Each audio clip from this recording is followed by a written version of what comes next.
जायज सी बात है। साहब को श्रद्धांजलि देने एक बंदा भी नहीं आता है पटना से चलकर सिवान, और कहते हैं कि वो हमारे सांसद थे, वो फाउंडर मेंबर थे।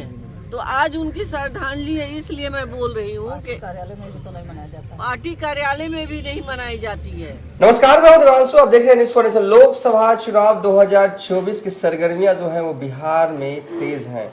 माहौल जो है वो सियासी जो है रूप से पूरी तरीके से गर्म हो चुका है। मुद्दे तो कई हैं, बातें तो कई हैं, हम समय समय पर करते रहेंगे, लेकिन इस वीडियो में हम बात करने जा रहे हैं सिवान की।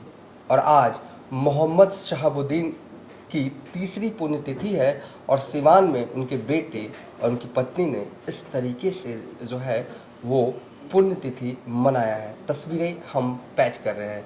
दरअसल सिवान में जो उनकी पत्नी है और उनके बेटे की तरफ से पुण्यतिथि कार्यक्रम का आयोजन किया गया, जहां पर लोग जो हैं लोगों ने अपने अपने तरीके से मोहम्मद शहाबुद्दीन को याद किया।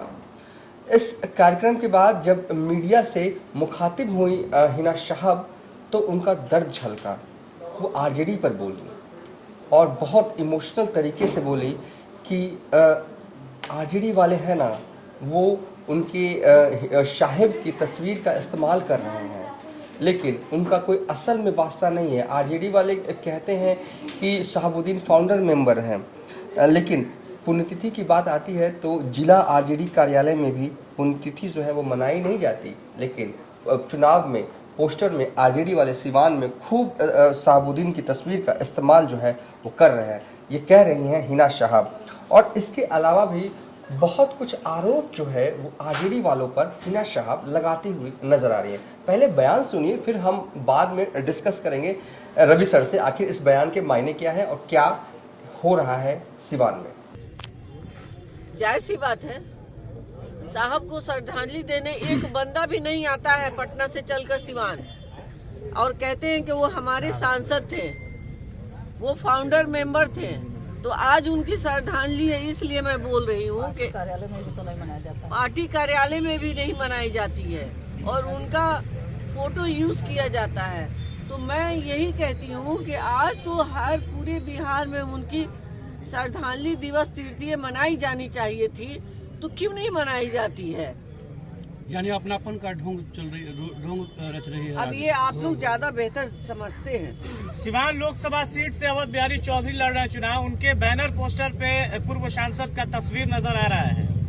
तस्वीर नजर आ रही है, श्रद्धांजलि नजर नहीं आ रही है।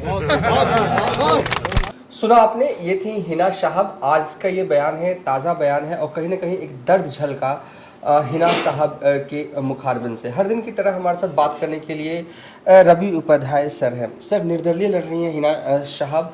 आज उनके पति का तीसरी पुण्यतिथि है। इस तरीके का बयान, इस तरीके का आरोप आरजेडी पर सीधे सीधे लगाना, क्या कैसे, सबसे पहले तो इस बयान को कैसे देख रहे हैं आप? देखिए, हिना साहब ने क्या कहा कि साहिब की तस्वीर का इस्तेमाल किया जाता है, साहब को याद नहीं किया जाता है। प्रदेश कार्यालय में भी नहीं आरजेडी के याद करने का मतलब क्या, माने उनकी जो पुण्यतिथि है तो उसमें जो सभा का आयोजन होता है, श्रद्धांजलि सभा का, या जो भी उनको याद करने की जो परंपरा है वह नहीं करते लोग। तो प्रदेश कार्यालय में से भी नहीं, जिला कार्यालय में भी नहीं, कार्यकर्ता नहीं, कोई नहीं। तो यह जो, और जबकि आरजेडी कहती रही है कि वह फाउंडर मेंबर रहे।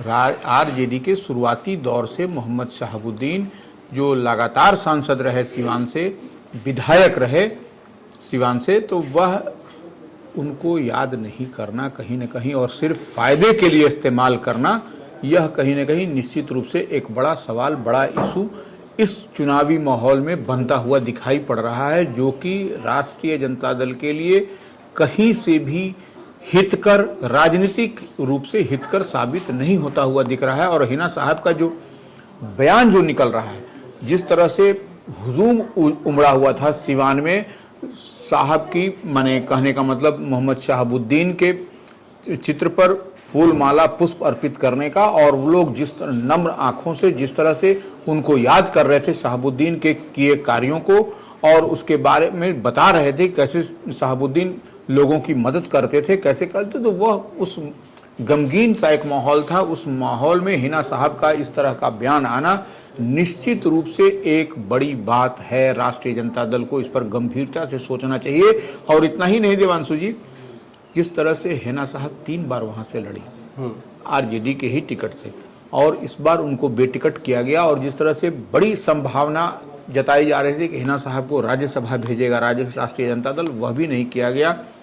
कुछ नहीं उनको किया गया, बल्कि यहाँ तक कि राष्ट्रीय कार्यकारिणी और प्रदेश कार्यकारिणी में जो उनके नाम थे उसको भी हटा दिया गया। उसको भी एक तरह से दरकिनार करते हुए हिना साहब और मोहम्मद शहाबुद्दीन का को हटा दिया गया। और तस्वीर लेकिन चुनाव में उनकी लग रही है शहाबुद्दीन की, जो हिना साहब ने भी इस बात को कहा कि देखिए राष्ट्रीय जनता दल के का जो कार्य माने जो चुनावी इसमें है, उसमें वोट की खातिर, वोट की राजनीति के लिए मोहम्मद शहाबुद्दीन की तस्वीर को चस्पा किया जा रहा है, लगाया जा रहा है। तो यह एक बड़ी बात है।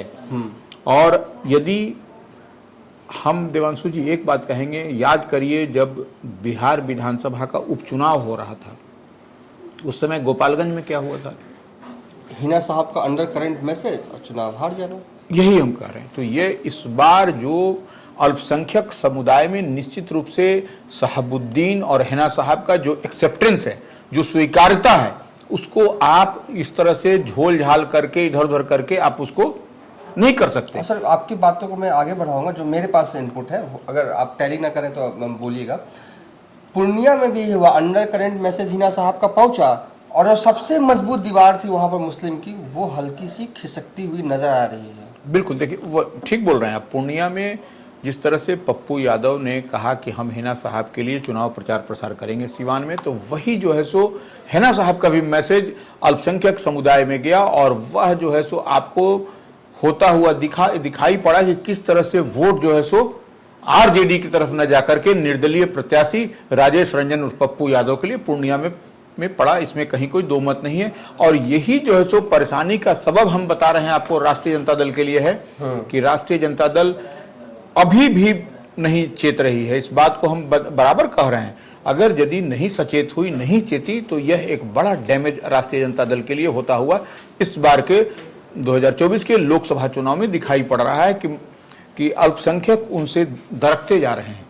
और अल्पसंख्यक का दरकना कहीं न कहीं जो MY समीकरण है उसमें राष्ट्रीय जनता दल का, उसमें एक बड़ा डेंट, बड़ा सेंधमारी होता हुआ दिखाई पड़ रहा है, और वह शिफ्ट जो सो कांग्रेस की ओर होता हुआ दिखाई पड़ रहा है। यह बात भी समझ लीजिए आप। अल्पसंख्यक जो है सो कांग्रेस की ओर जाते हुए दिखाई पड़ रहे हैं। हम इसी तरह नहीं कर रहे हैं, हम एकदम जो है सो जो रिपोर्ट आ रही है न्यूज फॉर नेशन की, उस रिपोर्ट के आधार पर हम इस बात को कह रहे हैं। और ये बड़ा एक माने समझिए धड़ा जो राष्ट्रीय जनता दल के साथ मजबूती से उतने समय से खड़ा था, वह खिसकता हुआ दिखाई पड़ रहा है due to Mohammad Shahabuddin, due to Hina Shahab को जिस तरह से दरकिनार किया गया। यही जो है सो परेशानी का सबब होने आने वाला चुनाव में, इस बार के चुनाव में होगा। और देखिए 2024 तो ही है देवांशु जी, 2025 भी सामने आपके दिखाई पड़ रहा है। तो यह झटका आपको 2025 में बर्दाश्त करना पड़ेगा अगर नहीं आप सचेत हुए तो। एक चीज यहाँ पर सर और है कि देखिए 3 बार चुनाव लड़ी, हारी, ठीक है, समीकरण पर हमने बातचीत बहुत बार कर लिया कि क्यों हारी हारी, लेकिन इस बार जो अंदाज हिना साहब का दिख रहा है ना, वो अंदाज पहले नहीं दिखा था। सब कुछ करेक्ट कर दी, जहां जहां चूक हुआ उस चूक को भरा गया है हिना साहब के जरिए। और जो जीतने वाले उम्मीदवार होते हैं और जिनकी वो जो शैली होती है चुनाव लड़ने की, बिल्कुल हूबहू उससे मेल खा रहा है। सर गलत होगा तो मैं आप नहीं, ठीक बात है, ठीक बात है। और अब देखिए ना, बगैर ताम झाम के 2 सेट में प्रत्याशी वो उन्होंने नॉमिनेशन किया, नॉमिनेशन, और वो उसमें सिर्फ किसी समर्थकों, किसी को जानकारी ने 20 समर्थकों के साथ 2 सेट में भरा, 20 समर्थकों के साथ जाकर के उन्होंने चुपचाप गुप्त तरीके से नामांकन किया कि क्यों पंगा पुंगी करना, क्यों हल्ला हंगामा हो हल्ला मचाना। वो जाकर के चुपचाप करके चले आए। और उससे पहले विघ्नहर्ता गणेश भगवान की पूजा भी उन्होंने की, हाथी को जो है सो उन्होंने केला खिलाया। तो यह एक मैसेज भी है, एक मैसेज भी वो देती चली आ रही हैं। देखिए एक चीज और है सर, शहाबुद्दीन जो भी हो जैसे भी हो, लेकिन हाँ वो कभी हिंदू मुस्लिम करते भी नहीं थे, नहीं करते थे। देखिए लेकिन जिस तरीके से आज इमोशनल अपील हिना साहब के द्वारा किया गया, कहीं ना कहीं उन्हें और मजबूत इस बयान के बाद मुझे लगता है कि होंगी, क्योंकि ये इमोशनल अपील जो होती है वो सभी को कनेक्ट कर देता है। बिल्कुल। जिस पप्पू यादव क्यों कनेक्ट कर पाए पूर्णिया से इतनी जल्दी, क्योंकि उन्होंने इमोशनल तरीके से हैंडल किया चीजों को, और हिना साहब भी इमोशनल तरीके से आगे बढ़ नहीं इमोशनल नहीं, देखिए हिना साहब इमोशनल की बात हटा दीजिए, हाँ। वह सच्चाई बयां कर रही हैं, सच्चाई बयान जो उनके साथ हुआ, जो जितना घटनाक्रम हुआ उस घटनाक्रम के बाद शहाबुद्दीन का आप इस्तेमाल तो कर रहे हैं, लेकिन शहाबुद्दीन का जो श्रद्धांजलि सभा होनी चाहिए या फिर जो उनकी पुण्यतिथि पर जो होना चाहिए कार्यक्रम, वह एक तो होना चाहिए। किसी भी आप छोटे से छोटे नेता करते हैं, यह तो मजबूत स्तंभ एक पिलर थे राष्ट्रीय जनता दल के, इनको कैसे कोई भूल सकता है। चलिए ना आज हिना साहब क्या कह रही हैं आरजेडी पर, एक बार फिर से सुन लेते हैं उनके बयान को। साहब का पुण्यतिथि है और आपने बड़ा बयान दे दिया है कि राजद जब साहब का नहीं हुआ तो आम लोगों का कैसे हो सकता है। जायज सी बात है, साहब को श्रद्धांजलि देने एक बंदा भी नहीं आता है पटना से चलकर सिवान, और कहते हैं कि वो हमारे सांसद थे, वो फाउंडर मेंबर थे, तो आज उनकी श्रद्धांजलि है। इसलिए मैं बोल रही हूँ कि कार्यालय में भी तो नहीं मनाया जाता। पार्टी कार्यालय में भी नहीं मनाई जाती है और उनका फोटो यूज किया जाता है। तो मैं यही कहती हूँ कि आज तो हर पूरे बिहार में उनकी श्रद्धांजलि दिवस तृतीय मनाई जानी चाहिए थी, तो क्यों नहीं मनाई जाती है। यानी अपनापन का ढोंग चल रही है, ढोंग रच रही है। अब ये आप लोग ज्यादा बेहतर समझते हैं। सिवान लोकसभा सीट से अवध बिहारी चौधरी लड़ रहे हैं चुनाव, उनके बैनर पोस्टर पे पूर्व सांसद का तस्वीर नजर आ रहा है। तस्वीर नजर आ रही है, श्रद्धांजलि नजर नहीं आ रही है। हिना साहब बहुत ही इमोशनल तरीके से बोल रहे हैं, और कहीं ना कहीं मनना चाहिए था। आप मानते हैं भले ही वो अब हिना साहब निर्दलीय लड़े, लेकिन शहाबुद्दीन की पुण्यतिथि जो है आरजेडी में मननी चाहिए थी, आप मानते हैं? बिल्कुल मननी चाहिए थी। देखिए कोई भी नेता, देखिए पार्टी के लिए शहाबुद्दीन ने क्या किया राष्ट्रीय जनता दल के लिए, यह किसी से भी आप किसी से पूछ लीजिए, बिहार में जो लोग रहते हैं, जो लोग जानते हैं, वह और विशेष रूप से आरजेडी को जो जान रहे हैं, समझ रहे हैं, देख रहे हैं, वह निश्चित रूप से कहेंगे कि शहाबुद्दीन के प्रति राष्ट्रीय जनता दल की ओर से एक कार्यक्रम होना चाहिए था और वह सभा उनके याद में एक होनी चाहिए थी। मैं उस वक्त स्कूल में था, आपने बोला कि लालू के करीबी थे, तो मुझे एक वाकया याद आ रहा है कि लालू प्रसाद यादव रेल मंत्री थे और वो शहाबुद्दीन से मिलने बताओ रेल मंत्री रहते हुए जेल जाते थे। मतलब ये नजदीकियां रही थी लालू प्रसाद यादव की शहाबुद्दीन के साथ। तो चलिए हिना साहब जो है वो आगे बढ़ रही हैं जीत के पथ पर, ऐसा अभी के हिसाब से लग रहा है। 25 तारीख को चुनाव है, अगर आरजेडी वाले यहाँ से चढ़ाई करें तो कोई बात अलग है, लेकिन अभी विन विन वाली सिचुएशन में है। तो चलिए इस वीडियो को यहीं पर वाइंड अप कर देते हैं।